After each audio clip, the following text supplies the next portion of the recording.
Good afternoon, everyone. Please take your seats.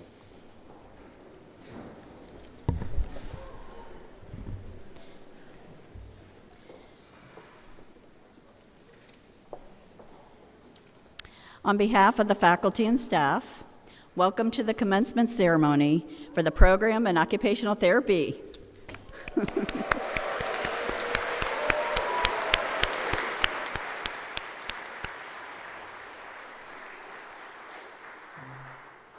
My name is Dr. Lisa Connor, and I'm the Associate Dean and Director of the program. Thank you for joining this ceremony to honor the class of 2026, and we also want to welcome the folks who are watching the live stream. We're thrilled to have the opportunity to celebrate the students' accomplishments with you and send them out into the world to do great things. Before I begin, I want to take a moment to thank the graduation committee who developed, planned, and executed this event. Shannon Eckhoff, Michaela Williams, Jessica Romeo, Abby King, Bridget Mack, Ryan Risley, Clinton Ruzich, Jennifer Bell, and Kelly Walker. We really appreciate your hard work. This takes a village, certainly, and your dedication to creating an experience with meaning for our graduating students. Thank you.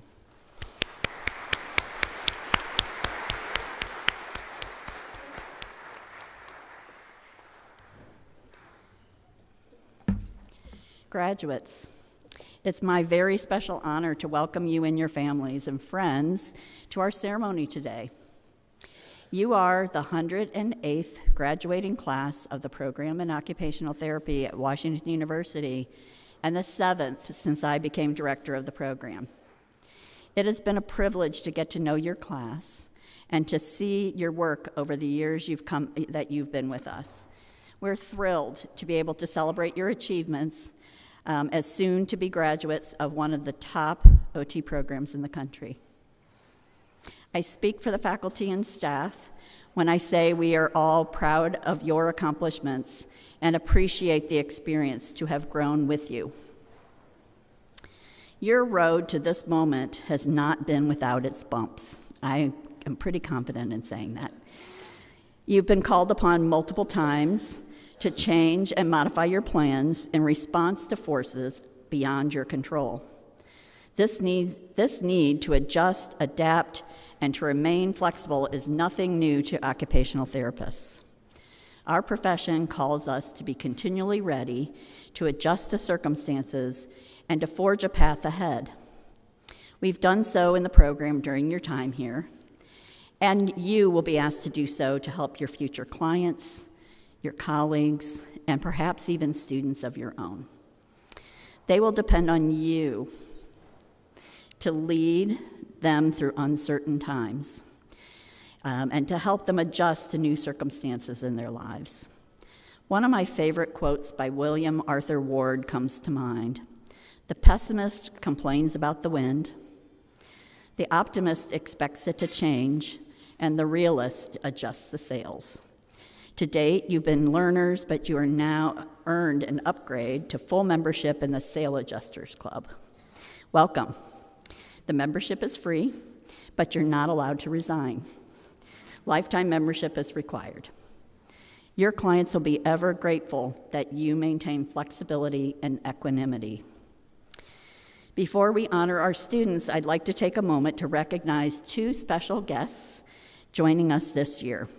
Each year, WashU welcomes alumni celebrating their 50th reunion, and this year, the group includes two occupational therapy alums, William Gilo and Cindy Bronskowski. Could you please stand to be acknowledged?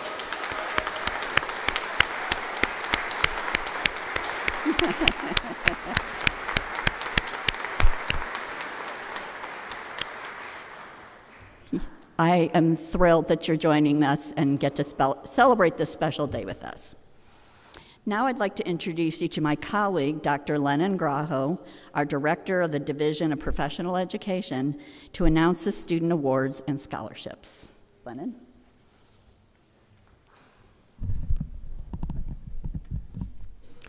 Good afternoon. Today we celebrate the graduation of students from 3 degree programs: the clinical degrees Doctor of Occupational Therapy, the Master of Science in Occupational Therapy, and the second graduating class from the post-professional Doctor of Occupational Therapy degree. Each of the clinical degree cohorts includes a class marshal chosen by their peers. Please wave or stand to be acknowledged as I call your name. The class marshal for the Doctor of Occupational Therapy degree is Hannah Lanias.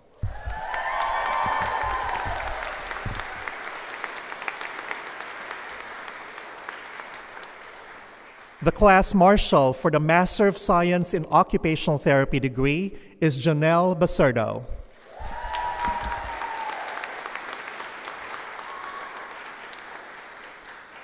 Each year, the program awards the Excellence in Student Research Award to recognize a doctoral or master's student whose work will enhance practice. The faculty nominate the students, and a panel of faculty rate their work. Today, I'm happy to announce that this year, Kelly Griffin and Noemi Rojas Serrano are recognized for their paper titled Health and Participation in the Spinal Cord Injury Disease Community, a Pilot Program, and Lauren Leonardi is recognized for her paper titled Pediatric Constraint-Induced Movement Therapy, a Practical Guide for Therapists, Healthcare Professionals, and Families. Kelly, Noemi, and Lauren, please stand or wave to be acknowledged.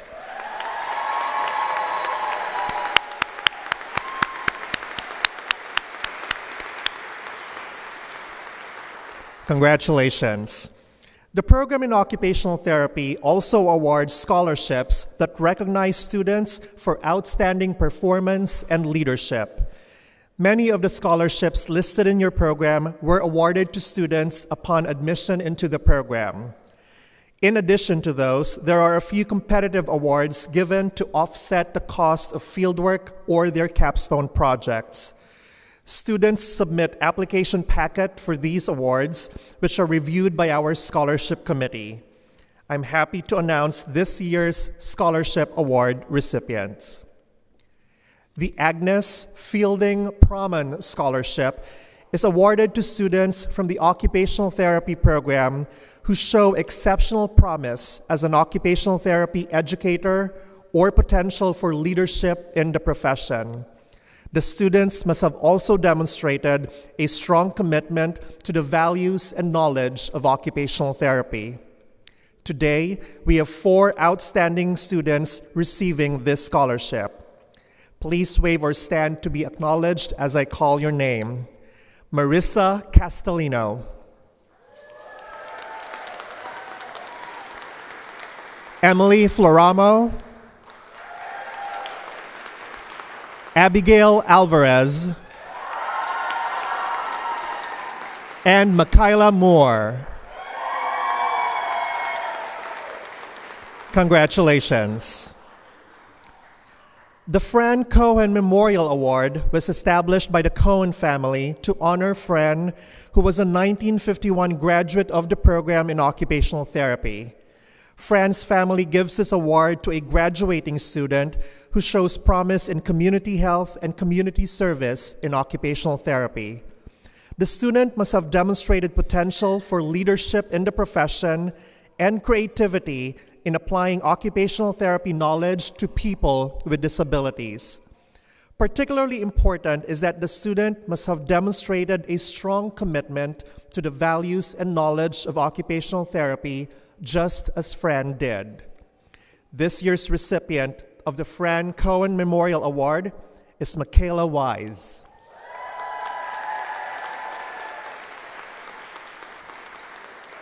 Congratulations. The David B. Gray Scholarship was established in memory of former program faculty Dr. David Gray, who worked tirelessly to improve the lives of people with disabilities. This scholarship is awarded to students who wish to pursue and show promise in the area of assistive technology, addressing facilitators or barriers in the environment, and/or advocacy for people with disabilities.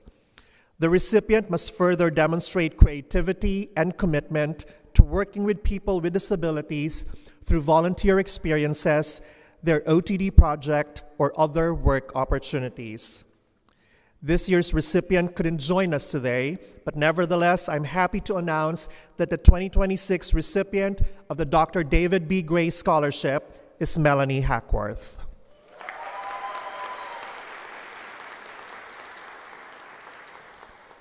The Dr. Carolyn Baum Leadership Award is an endowed scholarship that is awarded to an OTD student who shows exceptional promise in engaging in leadership activities on behalf of the profession, especially in the areas of advocacy and policy in occupational therapy. The recipient demonstrates creativity in applying OT knowledge when delivering results from a position of leadership, whether by organizing, mobilizing, or inspiring others. Moreover, the recipient demonstrates a strong commitment to the values and knowledge of occupational therapy. This year's recipient of the Dr. Carolyn Baum Leadership Award is Caitlin Freeman.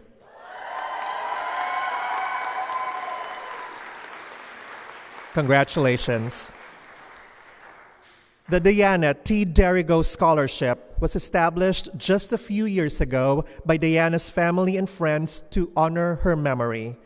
Diana was a member of the class of 2019 from our program, and she had a passion for improving the lives of individuals who had experienced trauma.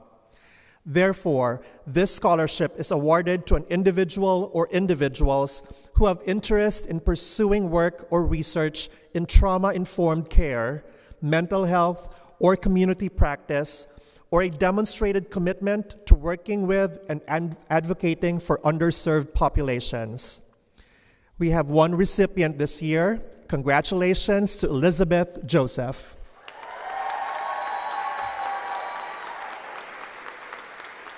Congratulations.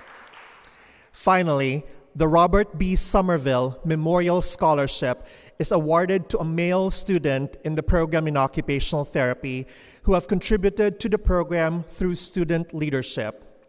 In addition to their potential to leadership, Somerville Award winners demonstrate a strong commitment to the values and knowledge of occupational therapy. This year's award winner is also not able to join us. He's currently doing his capstone in Taiwan, but let us please recognize our Somerville Award winner, Bert Wang.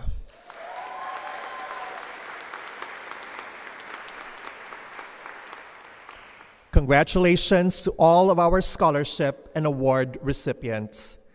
Now I would like to ask Brittany Guerin to come forward to introduce our commencement speaker.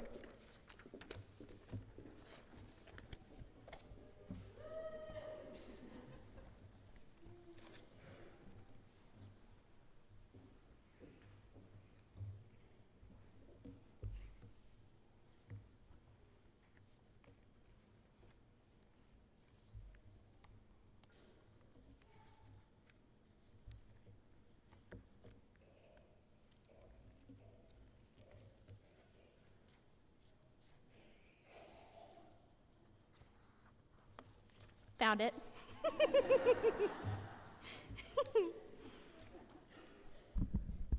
Good afternoon, class of 2026, family, friends, and esteemed guests. It is my pleasure to introduce to you this year's commencement speaker. Our speaker is a proud WashU alum who graduated in this very chapel in the year 2000 with a Master of Science in Occupational Therapy. Prior to that, she studied psychology from the University of Illinois, Urbana-Champaign, earning a Bachelor of Science. Her occupational therapy career began in acute care and home health settings. Drawn to working with vulnerable and underserved populations, especially those living with dementia and their family caregivers, she found her way to community-based OT practice in 2012, when she joined Memory Care Home Solutions, where she is now. She is now the executive director. She is also a board member on the board of directors for the Association on Aging with Developmental Disabilities. In 2019, she received the Distinguished Alumni Award from the WashU program in OT. Her visionary leadership working toward improving and expanding home and community-based dementia care was honored by AOTA in 2024 with the Service Commendation Award for Dementia Advocacy with the Centers for Medicare and Medicaid Services. Please join me in giving a warm welcome to our 2026 OT commencement speaker, Jill Sigliana.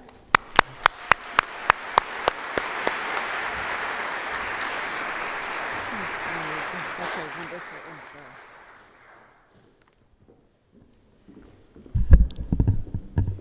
Good afternoon, everyone, and thank you, Brittany, for such a kind introduction. To the faculty, family, and friends, and especially to the graduates of the Washington University Program in Occupational Therapy, congratulations. I am truly honored that you invited me to celebrate this happy occasion with all of you. The moment I received the invitation, after I got over the initial shock of being invited, I was immediately transported back to all the feelings of sitting in these pews 26 years ago. And I can still remember exactly how I felt, even more so being in the space. I was excited, hopeful, relieved, and honestly, very excited about the possibility of finally earning a real paycheck. I also remember feeling deeply uncertain. Would I pass my boards? Would I find a job? Would I know what I was doing on my first day as an OT? I'm guessing that some of you may be having similar feelings and emotions right now. At the time, I thought that graduation meant being prepared as an OT. But over the last 26 years, I've learned that Washington University was preparing me for something much more important than my ability to pass an exam. At the time, I thought preparation meant memorizing information and surviving fieldwork without crying in a supply closet, which I did. What I understand now is that the prepared mind is something much bigger than just having knowledge or credentials. It's a mind that stays curious, one that keeps asking questions and paying attention to the world around it. It notices injustice and human suffering instead of looking away. It keeps learning, keeps observing carefully, and ultimately feels a responsibility to act when barriers stand in the way of people living meaningful lives. So I celebrated my OT graduation in a very interesting way with a backpacking trip through Europe with my grandmother. At the time, I thought her idea for this extremely generous gift sounded fun and adventurous, but looking back now, I think that this trip quietly foreshadowed the work I would eventually dedicate my life to: older adults, family caregiving, memory, dignity, and the deeply human experience of aging. Growing up, due to being from a blended family and having some good longevity genes in my family, I had 9 grandmas, counting great-grandmas. Yeah. I learned so many random and amazing things from each of them, from how to sew, how to make chicken and dumplings, and to the importance of investing in the stock market. So I guess I really should not be surprised that working with families and older adults is where I landed. But if you had asked me, sitting here 26 years ago, what my career would eventually become, I wouldn't have predicted any of that. I probably would have told you that I hoped to work in home health. During one of my level 2 fieldwork experiences in acute care, my clinical instructor had a week of vacation, and I got to spend that week with a home health OT, and I fell in love immediately. I loved getting to see people function in the place where they were most happy to be, their homes, surrounded by their photographs, their pets, their family members, and their familiar routines. That experience stayed with me, and I did eventually get a job in home health. And I enjoyed helping people solve real problems in their real environments so that they could get back to all the things they needed and wanted to do. First, of course, we worked on the essentials. Can you shower? Can you get to the bathroom? Can you get dressed?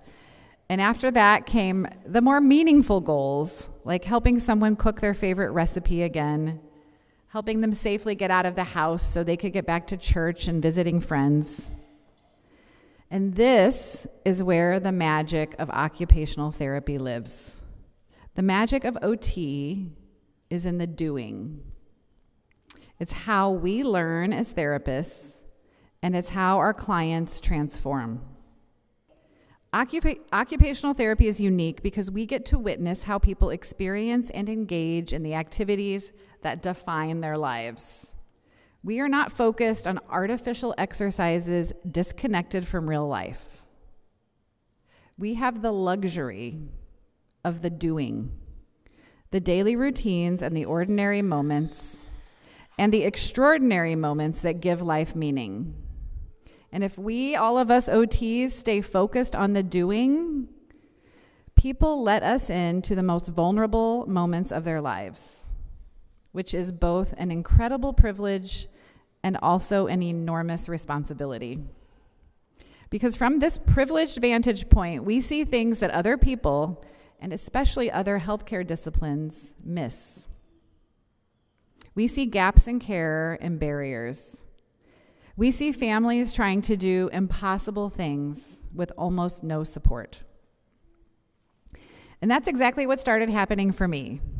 Neither dementia nor family caregiving were on my career radar, but as I kept doing the work and observing, I started to see some heartbreaking situations over and over again. I met college students who were trying to balance school while helping care for a parent with early onset Alzheimer's disease. And I remember thinking, I don't think I could have done that at this age. After I had my first child and spent months exhausted from being awake half the night with a crying baby, I would go to work the next morning and walk into a home of an older couple where they had been up all night because the spouse with dementia thought it was time to get dressed and start the day at 2 o'clock in the morning. And I thought, I am struggling with sleep deprivation as a healthy 30-year-old. How is this 80-year-old surviving? I saw family members sacrificing their own careers, their financial security, health, to do essentially what is a 5-person caregiving job, but doing it alone. And I realized that traditional healthcare was not meeting the needs of these families. We might be really good at focusing on the acute medical problem of the moment, but we were not actually helping people live good lives with dementia. But because I had a prepared mind, thanks to the WashU OT Foundation and mentors who taught me to stay curious, I began asking questions. I read the research articles on occupational therapy interventions for people living with dementia. Then I would quickly email the researchers to ask questions about how these programs could work in real-world practice settings. There's a quote I've always loved from Louis Pasteur: "Chance favors the prepared mind." And here's where chance entered the picture for me.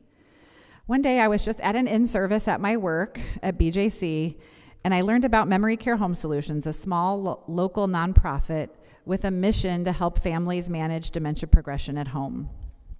And I thought to myself, hey, what they're doing is really OT in nature. They're teaching families how to modify their environments, modify the activities, learn some caregiving skills. So naturally, with absolutely zero nonprofit experience, I wrote to the founder, who was also a WashU OT alum from the School of Law, and I asked her if she had ever considered hiring an OT. So luckily for me, she said yes, she had been advised to hire an OT, but she didn't know how to go about it. So that's another piece of advice that I want to share with you all today. Don't only apply for the jobs that are posted. Apply for the jobs that you want, even if they don't exist yet. As excited as I was, I felt terrified to leave the safety and security of a large health system job for a small nonprofit. So I reached out to my trusted mentors at WashU. I called one of my professors, Kathy Knietman, and I asked her if she could connect me with OTs working in nonprofits so I could learn from them. And from there, I just kept reaching out to my mentors, to the research, and asking questions.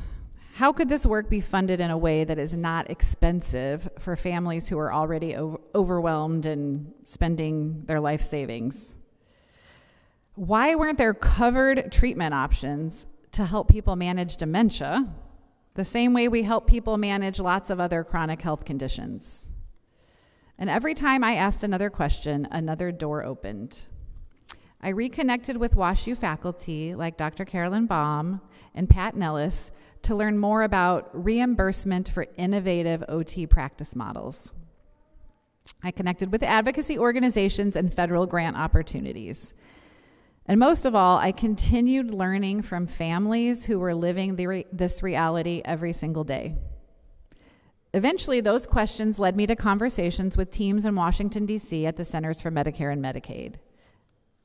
And ultimately, I had the opportunity to contribute to a national dementia care pilot program covered by Medicare benefits called GUIDE, which stands for Guiding an Improved Dementia Experience.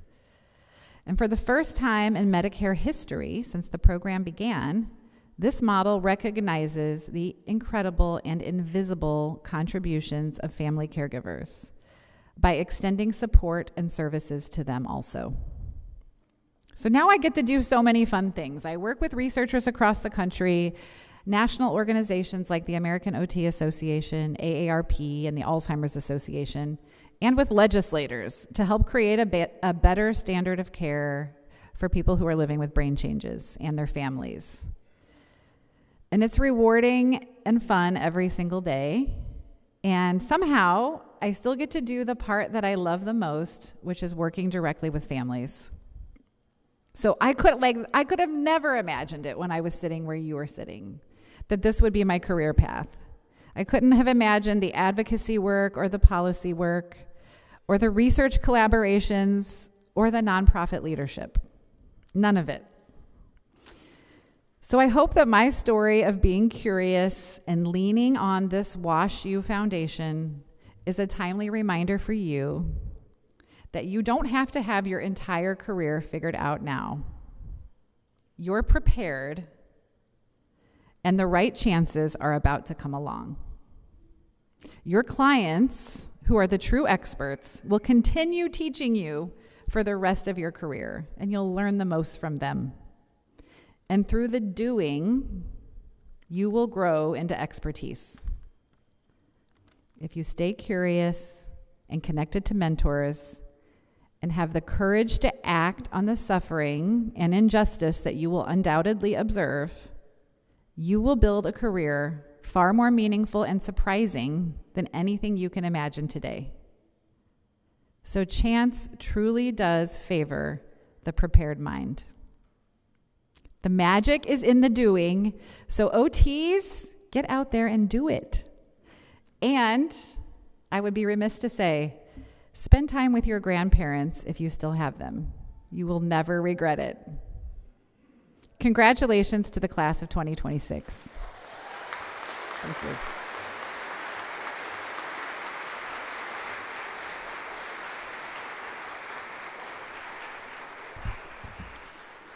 Thank you, Dr. Sigliana. Now I would like to ask Noel Qasim to come forward to introduce our faculty speaker.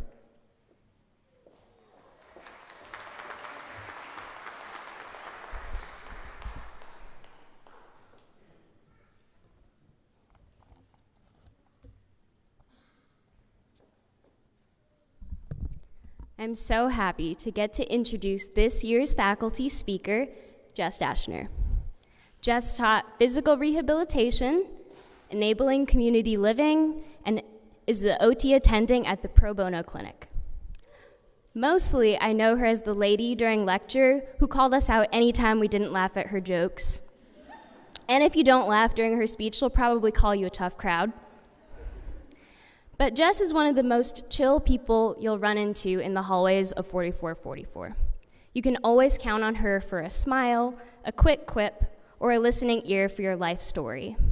Despite her vast OT knowledge, she is approachable, warm, and is the best friend you wish you had during OT school. If you ever find yourself in the basement of 4444, take a moment to appreciate Jess's doctorate picture, class photo 2002. She's wearing one of the most iconic early 2000s outfits. Anyway, please welcome Jess Dashner.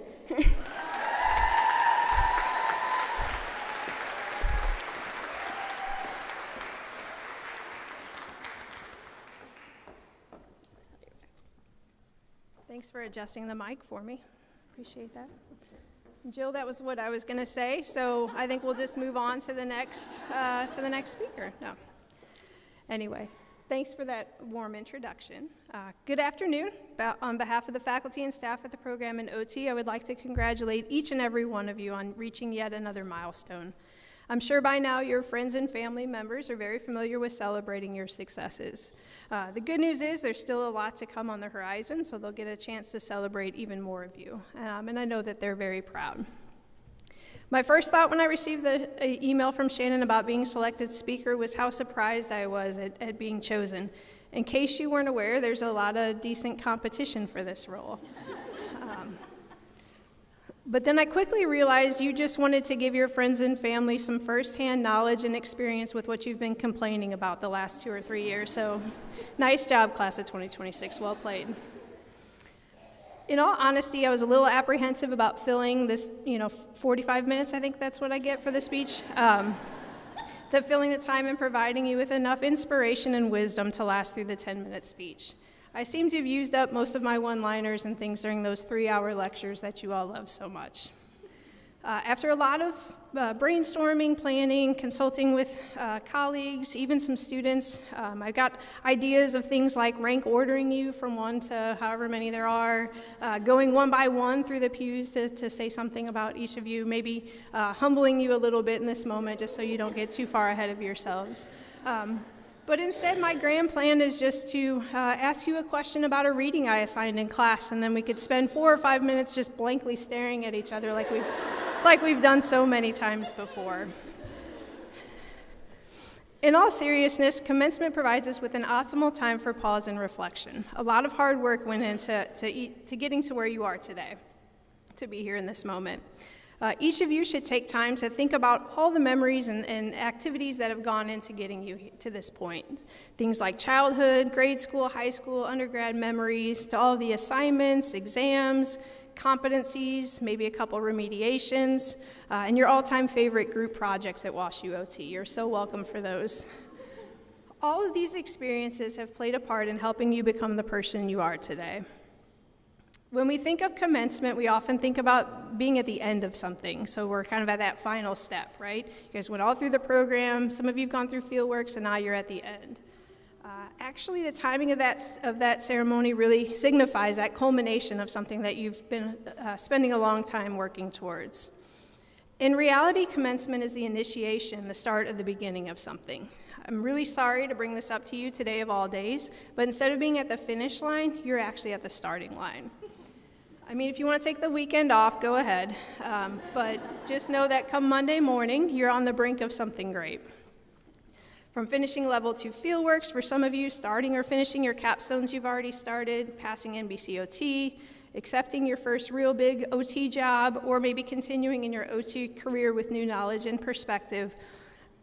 All of this is coming together in this culmination, and it just kind of highlights some of the things that are on the horizon for you in the next year or so. You all share a really amazing common bond for getting through this experience together. For a few of you, things went exactly as planned, but for the vast majority, myself included, you experienced something during your time here that did not go the way you planned. Maybe you experienced a difficult personal situation, lost a loved one, changed a relationship status, sometimes good, sometimes bad with that, received a new diagnosis, maybe you didn't get the grade you thought you should on an assignment or an exam. Maybe you had to remediate a competency for the second or third time and you didn't think that that was something that you should have to do, or you didn't end up with your first choice of a level 2 fieldwork. I want you to acknowledge and take pride in the fact that despite not always being easy, you made it through all these events and came through on the other side. If you're keeping track or keeping score, that has your difficult event survival rate at 100% or an A+, and I know that's going to make some of you really happy. I'm not going to name any names, but you can decide for yourself if that's you that I'm talking about. Just know that facing that adversity and discomfort can be very beneficial to your growth. Having to alter your plans or do things differently than you intended has the potential to help you further develop the compassion and understanding you may not otherwise attain. It also builds flexibility, adaptability, resilience, which are the very skills you're going to hope to employ into your future clients. Resilience is defined as the capacity to recover quickly from difficulties or toughness. There's no doubt that the clients that you might be working with now and in the future are going to be recovering from difficult situations. They may have had plans for their life that need adjusted following an injury or diagnosis. They may have unexpected situations that occur that require them to change the strategies they use to complete their daily activities. They are going to, or already are, looking to you as their OT for guidance and how to help determine the best way to navigate those situations. And guess what? You all have experience in that. And that can help guide your approach, and you can use what you've learned, what you've experienced, and what you've gone through to help others. It might not be in the exact same way, but you too have had to overcome obstacles, adjust your plans to meet your goals. Does that sound familiar when you think about what got you to this point and also what you're going to do with your future clients? Maybe even your capstone objectives might change a little bit over the course of time. Maybe you've dealt with life changes, you prepared for remediations, you've had to navigate difficult conversations with peers, giving feedback. You guys love that, right? That's always fun. Or sometimes you just had to step outside of your comfort zone, and all of those things are going to help others navigate through those difficult situations. I also want to challenge you not to stop there. So share those skills of compassion, empathy, flexibility, adaptability, and resilience with those around you. The world needs us now more than ever to share this perspective and to try to make meaningful changes. Consider employing these perspectives with your communities and workplaces, with your clients, peers, coworkers, and maybe even one day with a future fieldwork student that you're going to supervise.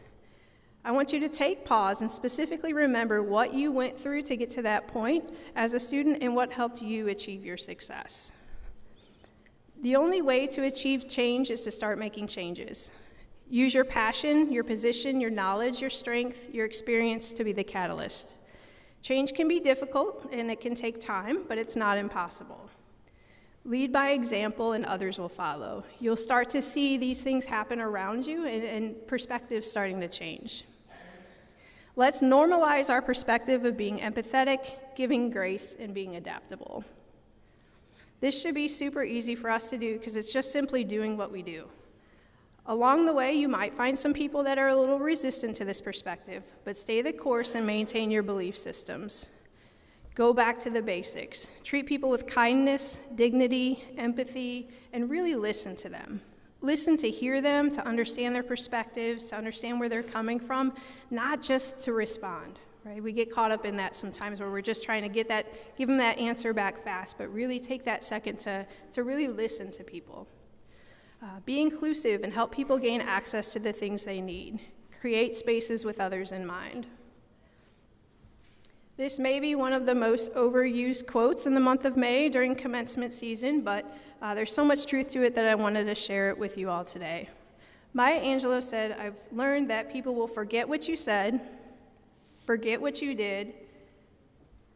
I better get it right. But people will not forget how you made them feel. You may not remember what I said today. With any luck, that's true. But I hope what you felt at WashU OT helps you feel what it takes to be an excellent OT.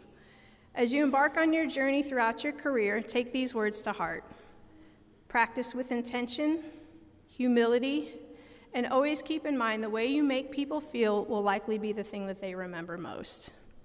Now, class of 2026, go out there and do what we all know you're capable of doing. Congratulations again, believe in yourselves, and know that we are proud of you and believe in each and every one of you.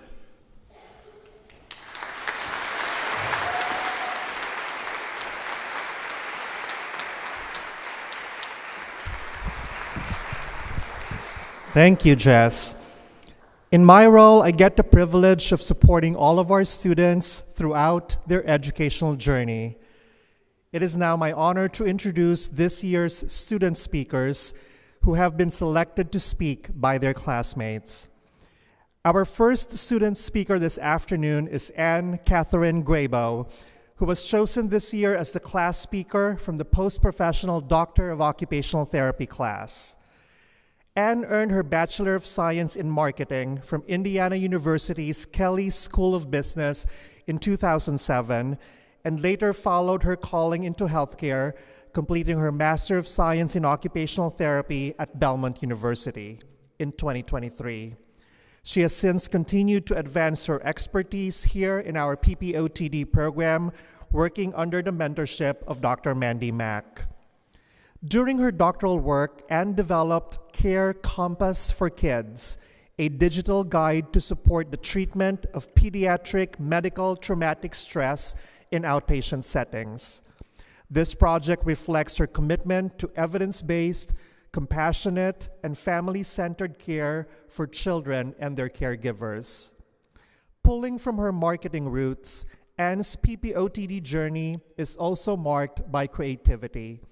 She was selected for the In Our Words Identity Storytelling event at Becker Medical Library, where she shared a watercolor painting of a Japanese garden and a powerful reflection on the joys and hardships of supporting pediatric clients with brain injuries. Her mentor, Dr. Mack, describes Anne as an incredible occupational therapist and human who inspires those around her to accomplish things they never thought possible through encouragement, a friendly challenge, or a smile and a joke. She notes that Anne's creativity, passion, and drive to make the world a better place shined through in her work as both a scholar and practitioner, and that her vision for pushing the profession forward is an example not only to learners, but to faculty as well. Dear friends and guests, please help me welcome our 2026 Post-Professional Doctor of Occupational Therapy class speaker, Anne Catherine Catherine Graybow.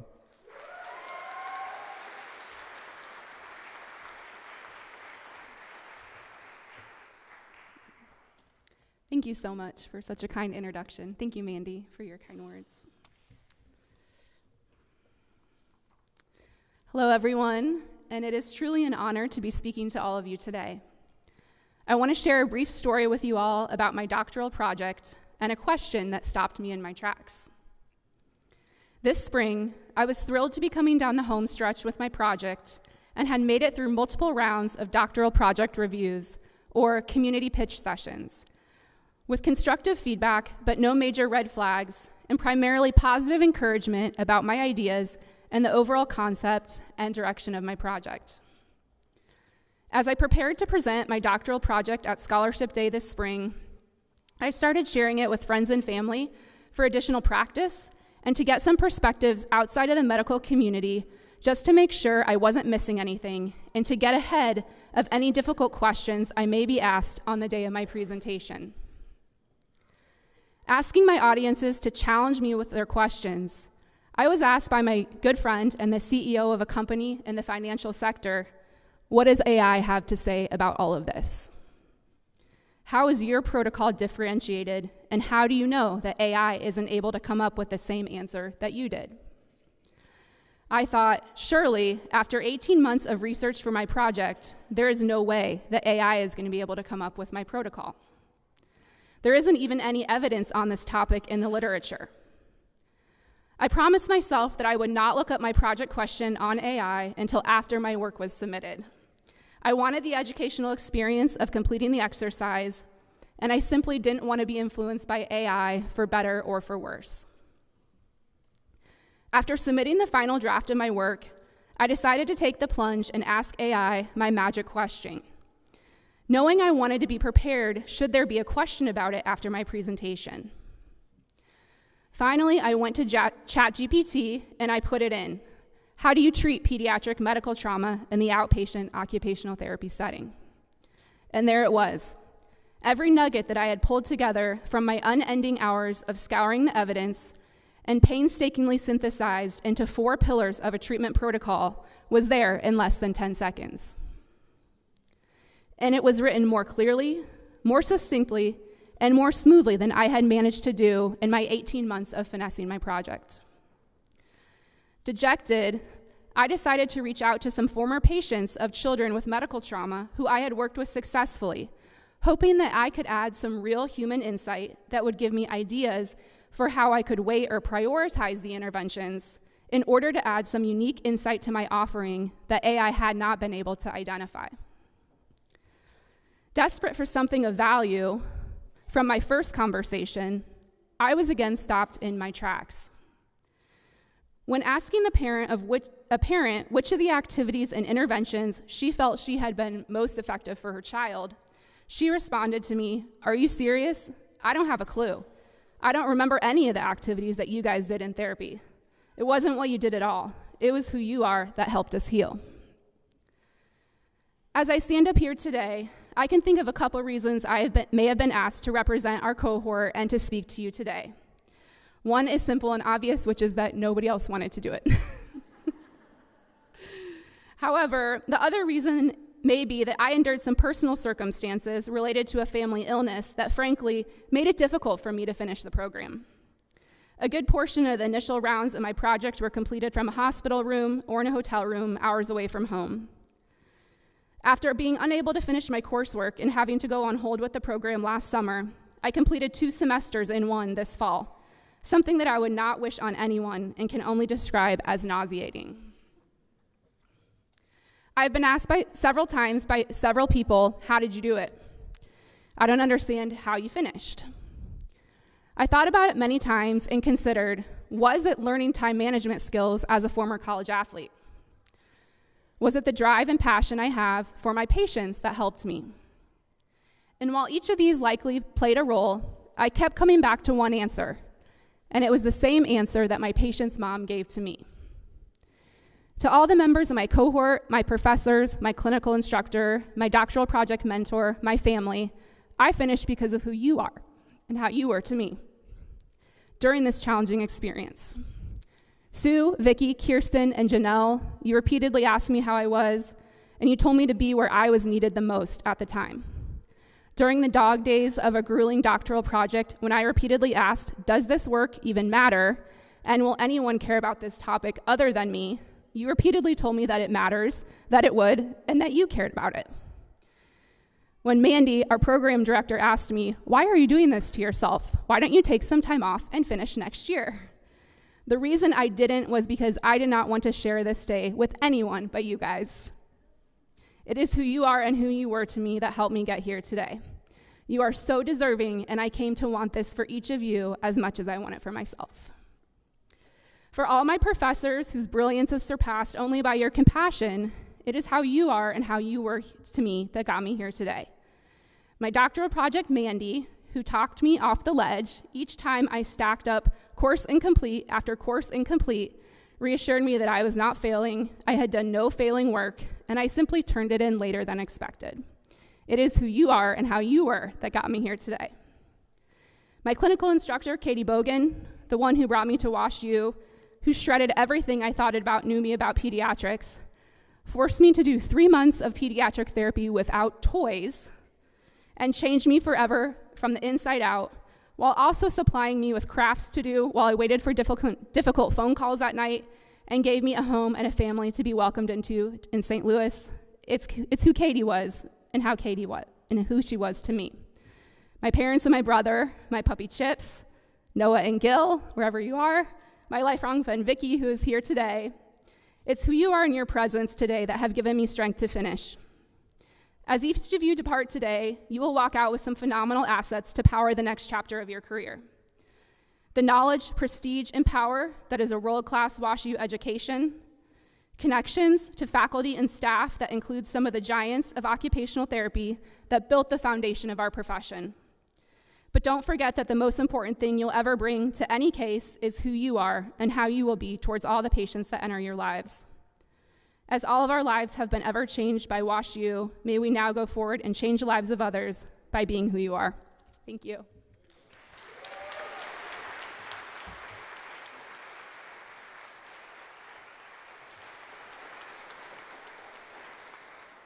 Thank you, Anne. Next, I'm happy to introduce Brittany Lee Guerin, who was chosen to speak for the Doctor of Occupational Therapy class. Brittany completed her Bachelor of Science in Theology and Ministry in 2017 through dual enrollment at Urshan College and St. Louis Christian College. At WashU, Brittany worked under the mentorship of Dr. Quinn Tyminski in the Community Independence Occupational Therapy program. Her scholarship at St. Patrick's Center grew from a deeply personal place. Her experience supporting her mother, who lives with multiple chronic and mental health conditions. Building on her experience supporting and advocating for her mother, Brittany's mentored scholarship work explored tools to help people with mental illness communicate more effectively with healthcare providers and their support networks. She found the Wellness Recovery Action Plan, or WRAP, a self-management tool developed with and for people with mental illness.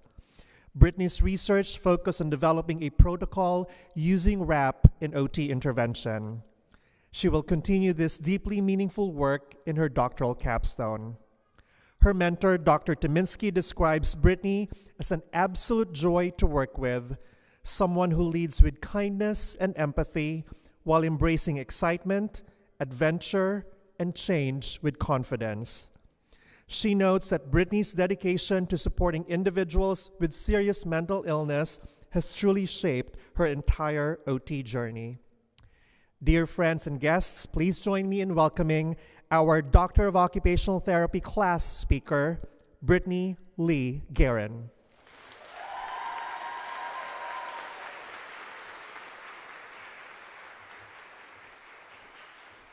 Of course, it would be my sticky note on the ground.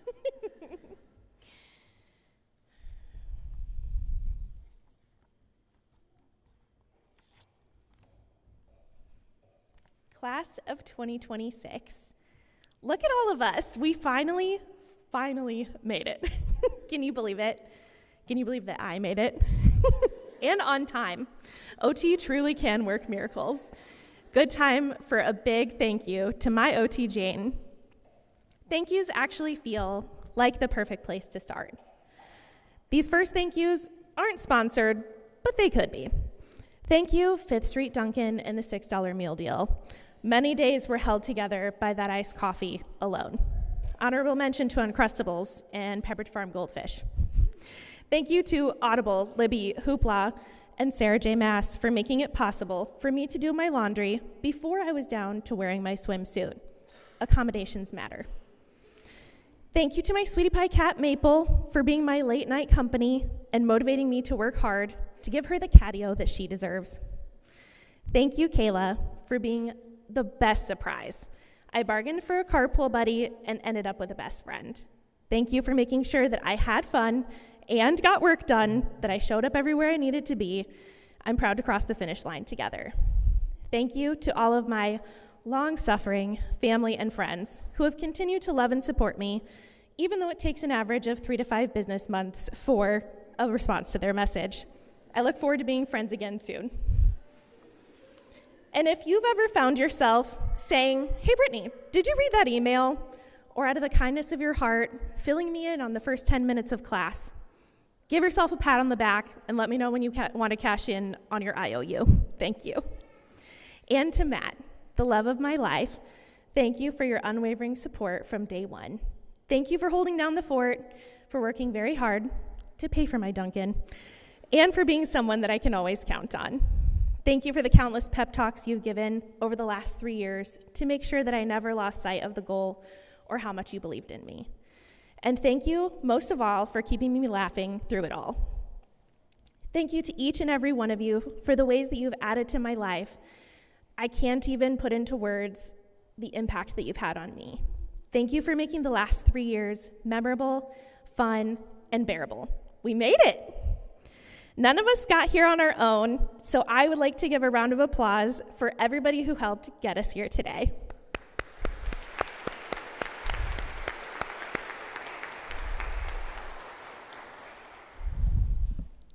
It truly is an honor to be given the opportunity to share my heart with you all today. And I do have a confession. This is not the first commencement address that I wrote for you, which sounds very conceited without context. But if you'll remember, if you haven't blocked it out, the last day of our doctoral semester ended in a whirlwind. We had just crawled across the finish line, and we had just kind of left. The moment passed us by. There was no savoring the last Monday or the last time that we would be students in a classroom together. And I was very much in my feelings about that, not getting to hug everyone before they left. And so one night, I decided that I would journal what I would have said to you on the last day had I been prepared and noticed that it was coming. And that turned into what I would have wanted to say to congratulate all of us on our graduation. Now, could I find this beautiful, heartwarming journal entry when I sat down to write this? No. But it's my hope that all of the love, pride, and joy that I poured into those pages, plus a little bit of wisdom, shines through today. When I sat down to write this speech, I did have to start from scratch. So I was looking through photos, I was thinking through all of the memories that I have and reminiscing and reflecting on what this experience has meant to me and what I imagine it means to us as a group. I would like to take a few minutes today to talk about the sisterhood of the traveling pants and the stories that we tell ourselves. I think it's really fun because everybody that's spoken today, I think we were all on the same page. There's a little bit of everybody's thoughts all wrapped up in this. Firstly, I'd like to talk about the pants. For those of you who may not know, The Sisterhood of the Traveling Pants is a movie, and I think a book, but I just watched the movie, from the early 2000s, and it's about a group of high school friends who are spending their summer break apart from each other for the first time. One day, while thrifting, they find a pair of jeans that somehow fits all of them perfectly. They decide to take turns over the summer, keeping the jeans, to keep them connected, and to share their experiences even though they were apart. Occupational therapy is the magical pant of careers. OT has a special way of finding you and choosing you rather than you finding it. No matter how different our personalities, experiences, and passions, OT is a perfect fit. You might even say the just right fit for every single one of us, almost like magic. In the movie, the Pants spend time with each of the friends as they navigate the joys and challenges of growing up, and they each add a little something to the Pants before passing them on. And that way, the Pants share their stories. Each of us have a story that we tell ourselves about who we are and how we fit into the world. I'd like to take a moment to share a little bit about the story that I was telling myself before starting my OT journey, how that's changed, and what I hope we each take away from our time here. Leading up to our first day of classes, I was a nervous wreck. I don't know if anybody else was, but I remember telling Matt the night before, I probably barely made the cut, I'm gonna be the dumbest person in the room, and no one is gonna wanna be friends with me. He, of course, laughed, got me laughing, and assured me that none of those things were true, and that I was going to do great. But that did not change the story that I was telling to myself. All I knew is that I needed a plan. How was I going to deal with having no friends? And how was I going to get through school as somebody who couldn't actually be smart enough to do it? For phase 1 of the plan, I decided to pull out something that I learned from some of my office jobs, which was the very simple but important skill of being friendly first.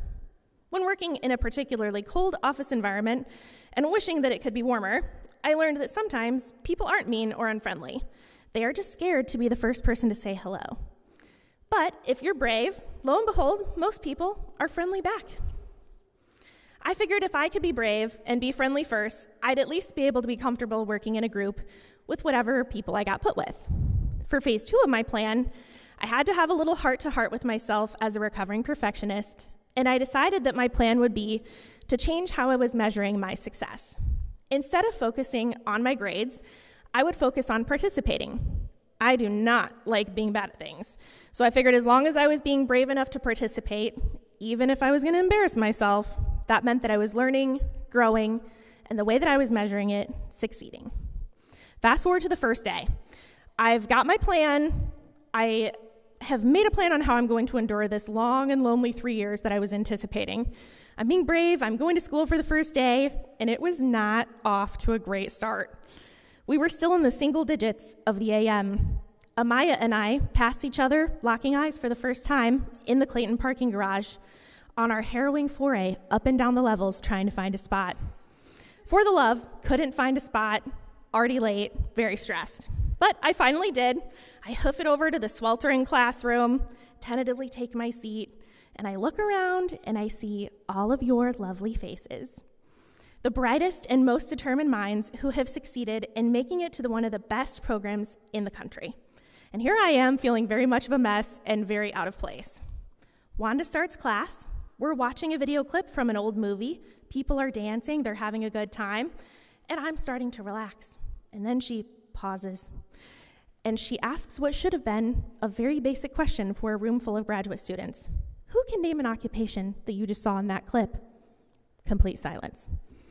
The brightest minds, we didn't know. So if you could hear over the sound of your own heartbeat, you could absolutely hear the gears spinning off the track in all of our minds as we just tried to come up with something that sounded good. And you know what? None of us did.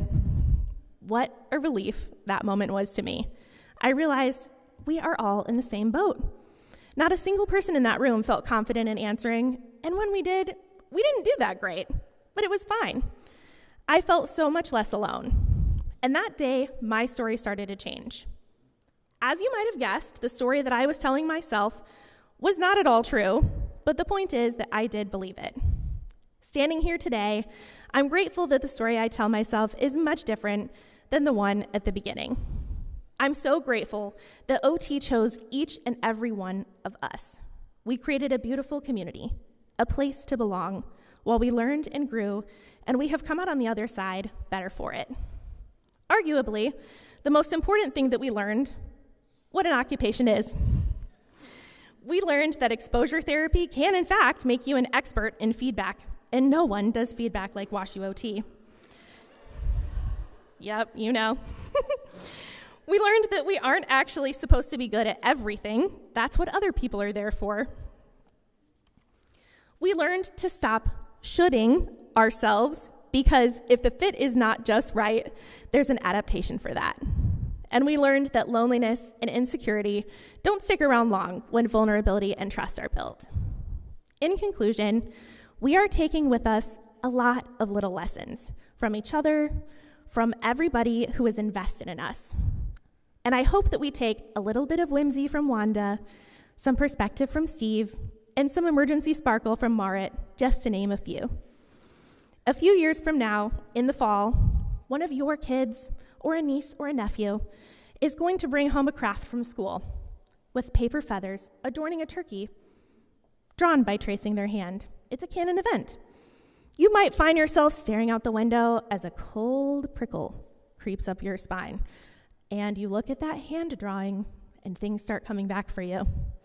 It's in that moment that I want you to remember the stories that we tell ourselves. You made it through that. You can do anything. As we set out into the world to begin our next adventure and each go our separate ways, I also want you to remember the traveling pants. No matter where life takes us, we are connected by the same OT magic that brought us together.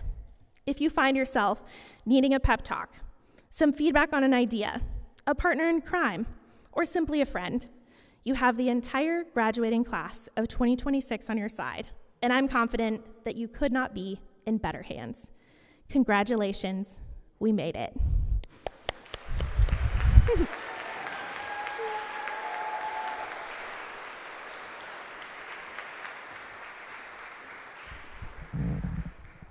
Thank you, Brittany. Finally, I am proud to introduce the speaker for our Master of Science in Occupational Therapy class, Noelle Ivalani Ramelb Qasim. Noelle earned her Bachelor of Science in Psychological and Brain Sciences right here at WashU, then moved directly into OT, building on years of intentional preparation. As an undergrad, she sought opportunities to learn about OT, reaching out to Dr. Kathy Kniepman for guidance on an OT-related project, which led her to work with Dr. Erin Foster's lab and solidified her excitement for the profession. Noelle, as an MSOT student, has also had an opportunity to work with Dr. Kniepman, who served as Noelle's formal advisor, and Drs. Erin Foster and Dr. Jessica Kersey, who helped Noelle grow as a scholar throughout her training. Noelle's time in the program has been marked by creativity, collaboration, and a strong sense of purpose. She is especially proud that her Make-a-thon team's design won the Most Functional Award, and even more proud that she was able to see their product in use by their co-designer in the pediatric ICU, directly improving a child's daily experience. Drs. Kniepman and Foster described Noelle as bright, creative, constructive, and compassionate, someone who talks enthusiastically about the magic of OT and blends that sense of wonder with a solid grounding in life and in social sciences. Dr. Kersey added that Noelle has a remarkable gift for lifting the entire team, and that it is no surprise to her that her classmates chose her to represent them today, exactly the kind of role she naturally steps into. Dear friends and guests, please join me in welcoming our 2026 Master of Science in OT class speaker, Noelle Qasim.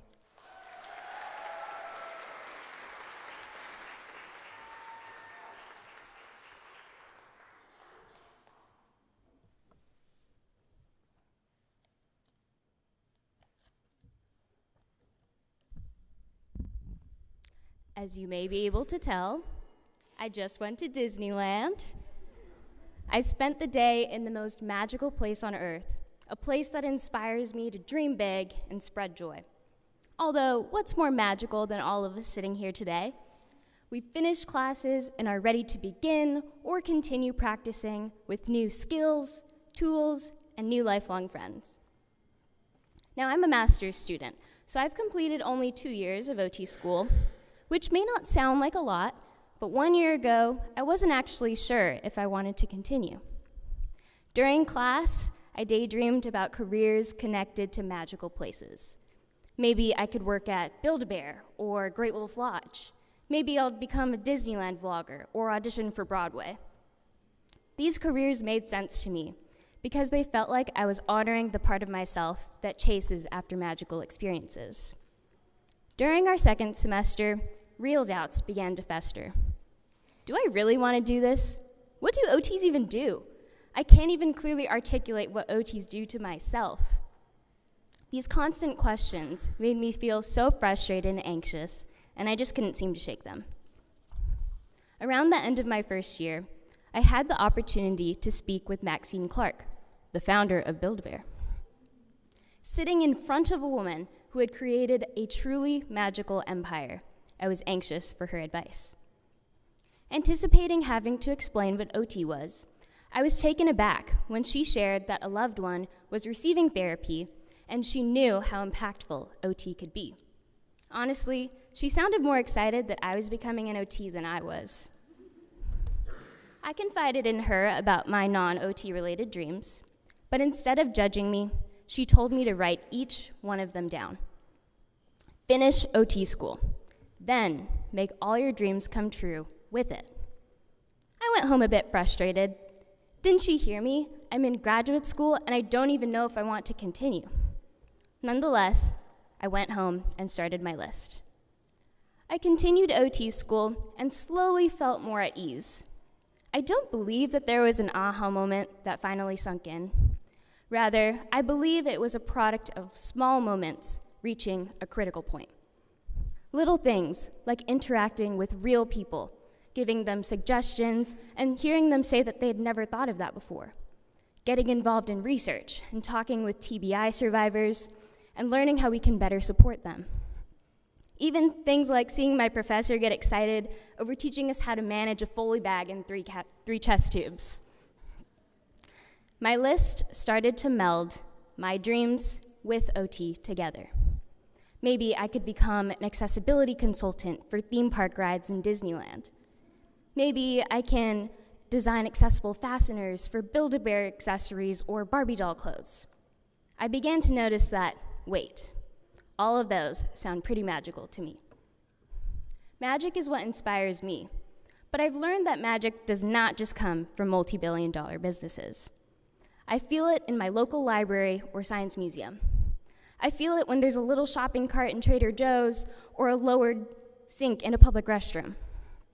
I feel it when I see pieces of human intentionality so that everyone can participate and enjoy things together. I hope to leave you feeling that although our clients may never know what OT is, what's more important is the feeling we leave them with. Whether it's through research or clinical practice, let's strive to leave those around us feeling passionate that they can advocate for their needs and feeling like they can do what they need and want to do. Now that sounds pretty magical to me. Mahalo nui to all who have encouraged me to keep going, and thank you.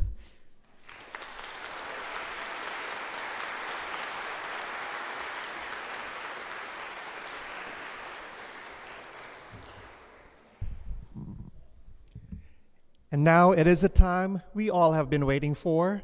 We will now recognize those who have completed the academic requirements for the post-professional degree, Doctor of Occupational Therapy. I will be reading the students' names, and our Director of Post-Professional Education, Dr. Mandy Mack, will hood them.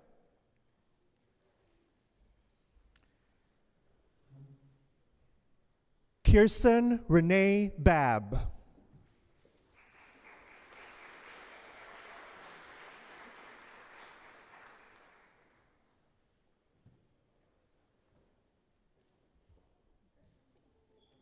Vicky Lynn DeMoss.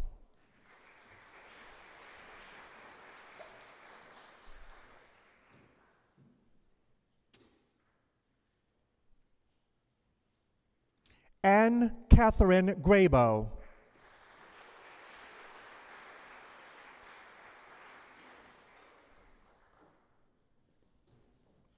Sue Ann Sandel.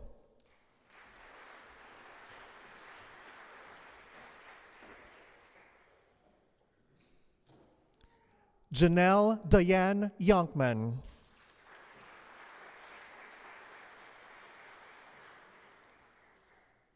Congratulations to the Post-Professional Doctor of Occupational Therapy class of 2026.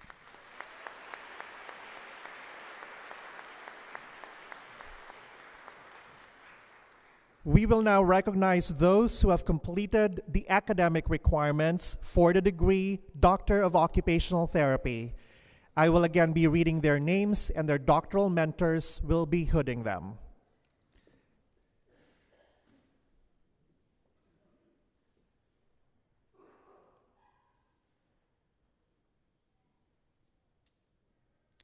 To be hooded by Dr. Catherine Hoyt, Lauren Francis Leonardi.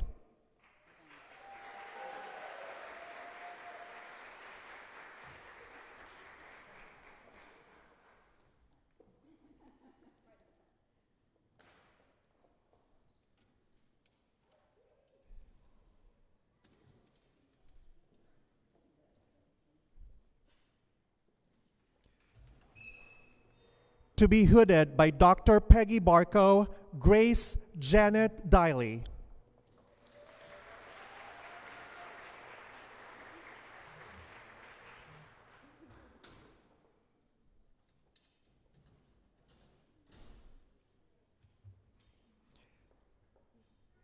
To be hooded by Dr. Chi Hang Chang, Justine Marjeline Asperga.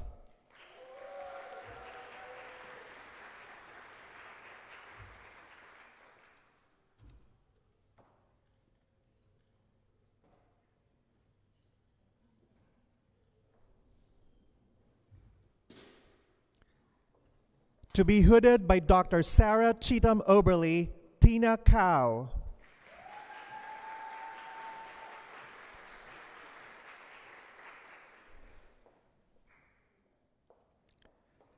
Lindsay Papuk.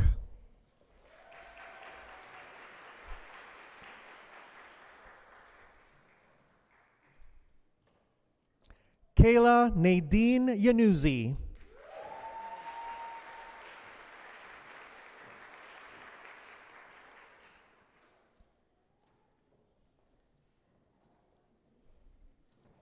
To be hooded by Dr. Lisa Connor, Allison Marnie Ratner.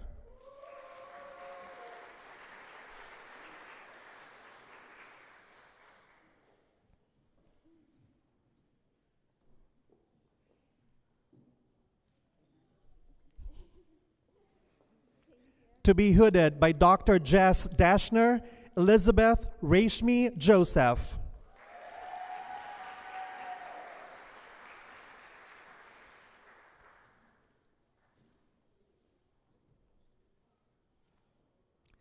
Camilla Allison Kaberdlova.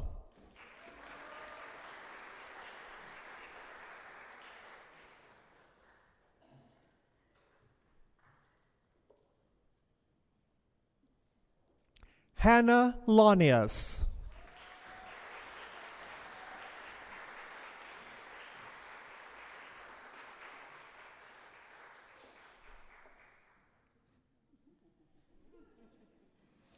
Ariella Niego Levy.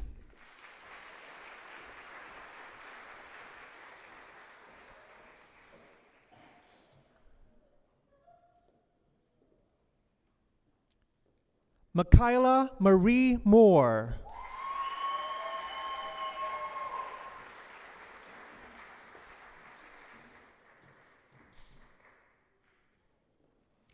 Amaya Simone Perez.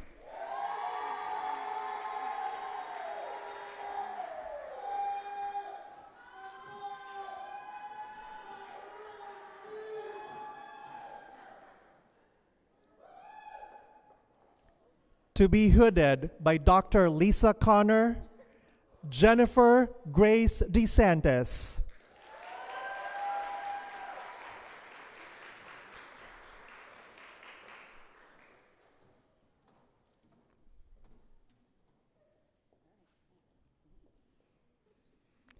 Emma Nicole Roseberry.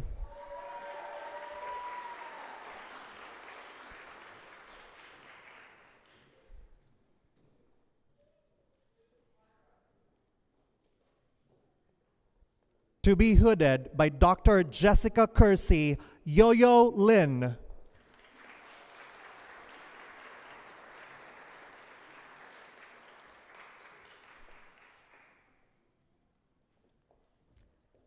To be hooded by Dr. Kathy Kniepman, Crizia Angel Quintanar Rapisora.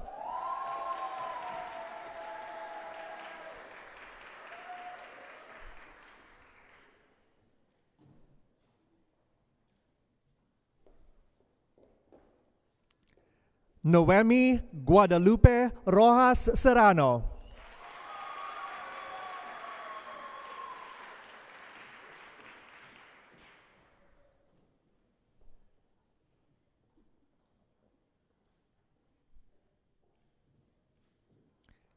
To be hooded by Dr. Mandy Mack, Olivia Grace Aarons.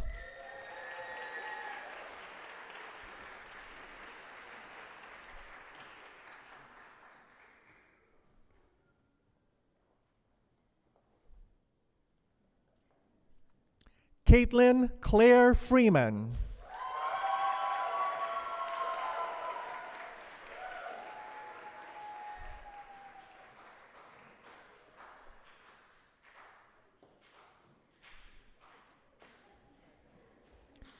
To be hooded by Dr. Carrie Morgan, Sharon Ninoshka Alleman.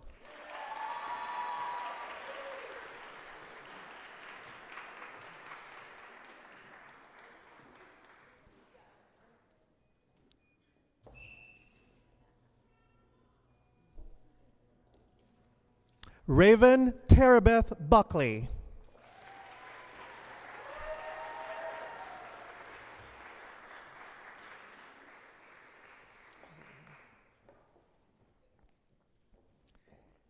Gabrielle Starr Wagner.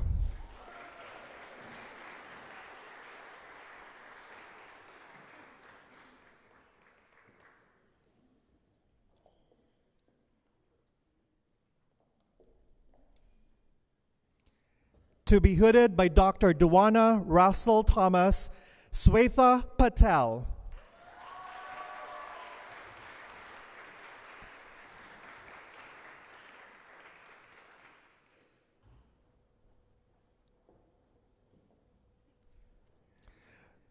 Jeray Nicole Joy Monet Marion Tipton.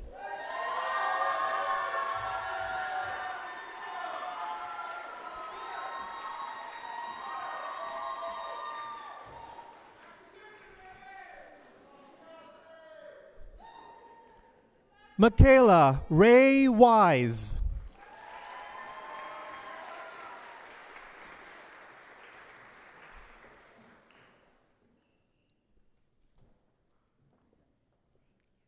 To be hooded by Dr. Steve Taff, Kelly Lee Griffin.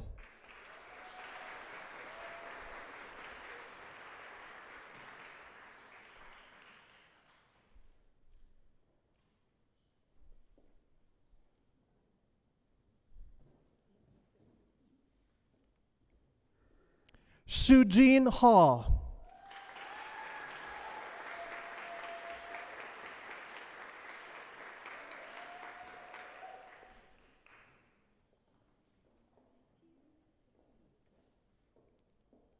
Keegan Donnelly Ray.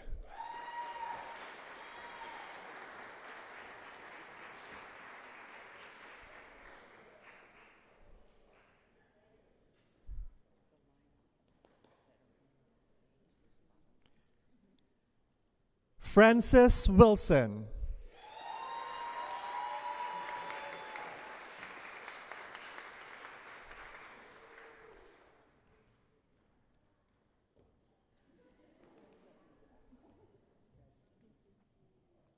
To be hooded by Dr. Sue Tucker, Christina Holly Kostner.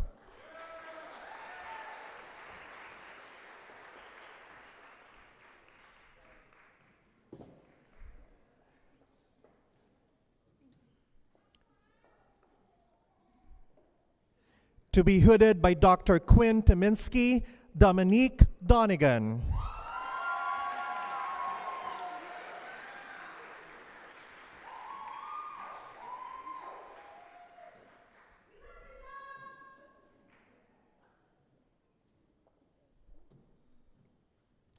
Emma Drzewicki.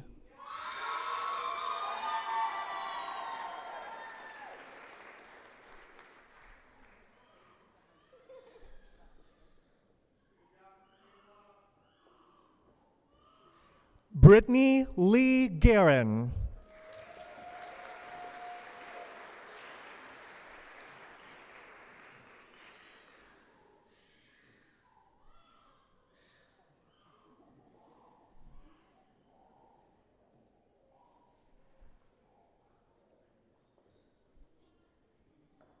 To be hooded by Dr. Marit Watson, Abigail Alvarez.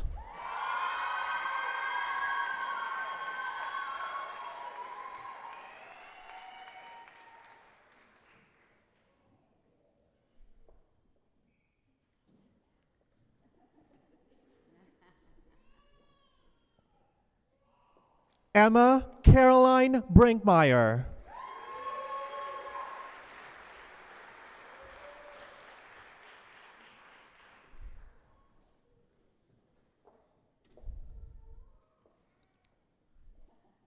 Emily Marie Floramo.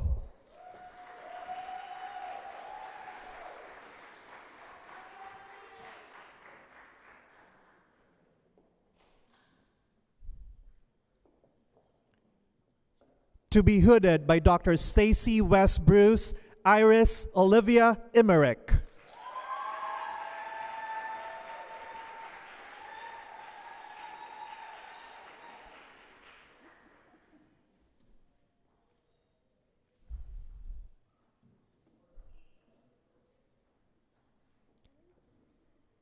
Kayla Renee Vaughn.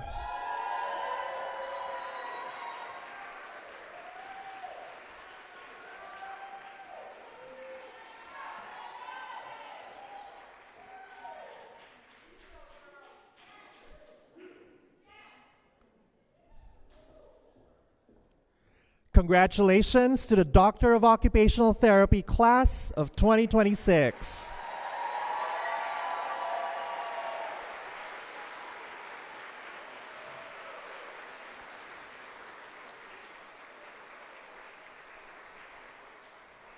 We will now recognize those who have completed the academic requirements for the degree Master of Science in Occupational Therapy.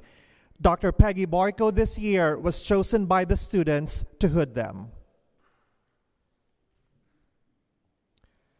Janelle Crispina Basurdo.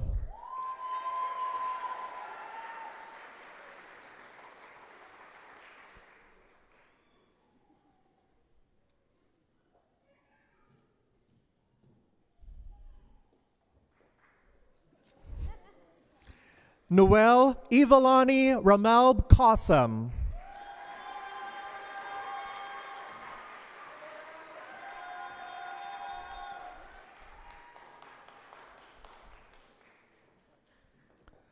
Marissa Sarah Castellino.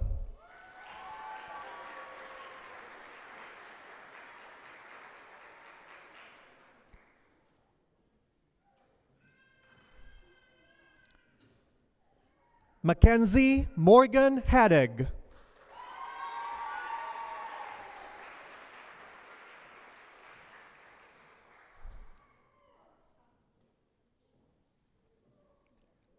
Madeline Vivian Mayo.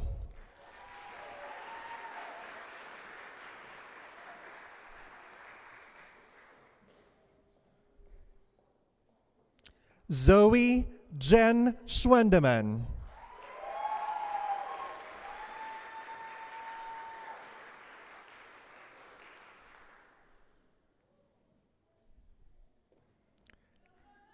Natalie Michelle Stouder.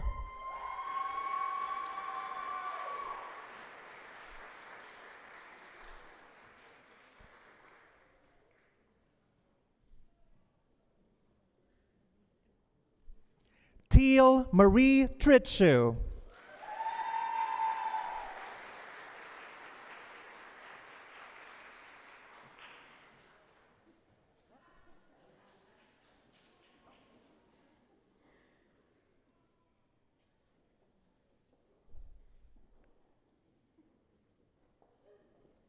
Amber Lynn Wright.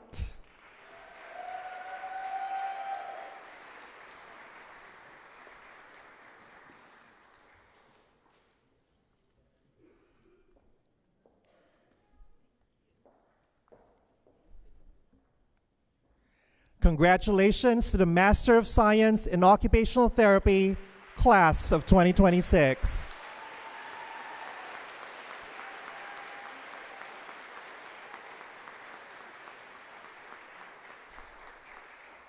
And congratulations to all of our graduates.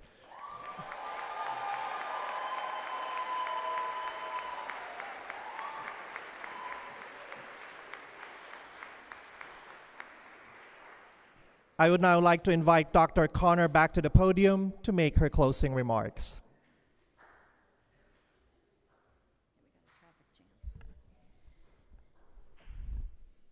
Okay, congratulations to all our graduates and their proud families and supporters. Graduates, the occupational profession needs you now more than ever. I think I heard this from someone else's graduation speech today. People have occupational performance challenges due to chronic disease, disability, poverty, climate chaos, violence, and aging. Your service is vital to humanity's success and well-being. You will serve individuals and their families by working alongside of and enabling people to do what they need and want to do.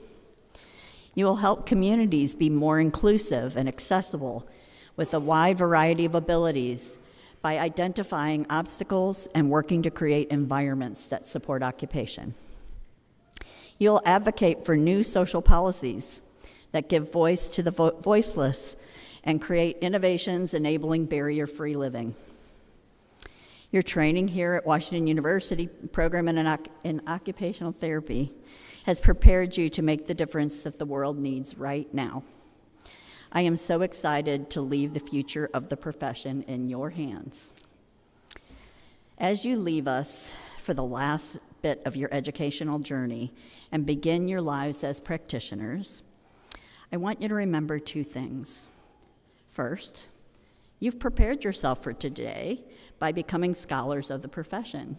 Don't forget that. You've mastered literature and practical skills to guide and bolster your critical reasoning. Every new idea, every new initiative, every intervention approach, every new research investigation must begin with learning everything you can about what came before that particular moment. Maybe you get a help from ChatGPT. Lifelong learning is essential to your continued professional development throughout your career. Being a practitioner with fresh ideas and perspectives will require you to search for and engage with the literature and now AI assistants, as I said, and with other colleagues outside of your organizations. Value and enjoy this part of your professional identity and responsibility. Share the results of your knowledge quest freely with your colleagues. Sharing is also a form of service to the profession. Second, and most importantly, do not forget that your clients are people with individual occupational performance goals and needs. Take the time to get to know them as a whole person. Understand their occupational histories and profiles. Understand what they value so that their outcomes are the ones that are meaningful to them. Serving your clients' needs is the bedrock of occupational therapy. Remind yourself of that when you meet the inevitable obstacles in your practice. The wonderful benefit to you is that your clients will also be your greatest joy and will give deep meaning to your lives. I'd like to leave you with a poem that has a special meaning to me as an occupational therapist. This poem reinforces that everyone seeks to be of use to others. It's a critical feature of being human and gives meaning to people's lives. The poem is not surprisingly called To Be of Use, okay, by Marge Piercy. The people I love the best jump into the work head first without dallying in the shallows and swim off with sure strokes almost out of sight. They seem to become natives of that element, the black, sleek heads of seals bouncing like half-submerged balls. I love people who harness themselves, an ox to a heavy cart, who pull like water buffalo with massive patience, who strain in the mud and the muck to move things forward, who do what has to be done again and again. I want to be with people who submerge in the task, who go into the fields to harvest and work in a row and pass the bags along, who are not parlor generals and field deserters, but move in a common rhythm when the food must come in or the fires must be put out. The work of the world is common as mud. Botched, it smears the hands, crumbles to dust. But the thing worth doing well done has a shape that satisfies, clean and evident. Greek amphoras for wine or oil, Hopi vases that held corn, are put in museums, but you know that they were made to be used. The pitcher cries for water to carry and a person for work that is real. This poem reminds me that not only do we want to be of use to others, but that our clients too want to be of use. I hope that you keep this at the top of your minds as you help your clients engage in their most cherished occupations. You are the future leaders of the profession. I look forward to hearing about your successes, how you're leading the way forward in practice, research, policy, and advocacy. I particularly look forward to continuing to engage with you through our alumni activities and seeing you at the alumni reception at the AOTA conference. I wish you joy in the experiences you will have as you help people engage in their cherished occupations. The faculty and staff are proud to have been part of your growth, and we're proud to call you our colleagues. Congratulations and warmest wishes.